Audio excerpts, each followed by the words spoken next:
போதைப் பொருள் இல்லாத மாநிலமாக தமிழகத்தை உருவாக்குவோம். இது எங்களுடைய திட்டம். சிந்திச்சு பாருங்க. இன்னைக்கு நாடு அழிவு பாதையில் போயிட்டு இருக்குது. நாடு அழிவு பாதையில் போயிட்டு இருக்குது. இதை காப்பாற்ற வேண்டியது இங்க இருக்கின்ற மக்கள் தான். நீங்க நினைச்சா தான் காப்பாற்ற முடியும். இல்லைன்னா போதைப் பொருள் நிறைந்த மாநிலமா இருக்கிற காரணத்தால 2 வயசு குழந்தை கூட விட்டு வைக்கல.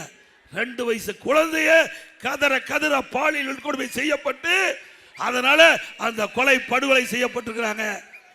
அது மட்டும் இல்ல, இன்றைக்கு சிறுமிகளுக்கு பாதுகாப்பு இல்ல, பெண்களுக்கு பாதுகாப்பு இல்ல, பாட்டிமா கூட பாதுகாப்பு இல்ல. இப்படிப்பட்ட அவல ஆட்சி தொடர வேண்டுமா?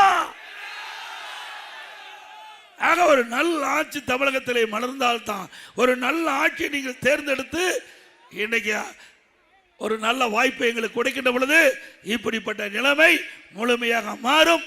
தமிழகத்தில் இருக்கின்ற பெண்கள், குழந்தைகள், முதியோர்கள் பாதுகாக்கப்பட வேண்டும் என்றால் அதிமுக கூட்டணி வெற்றி பெற வேண்டும்.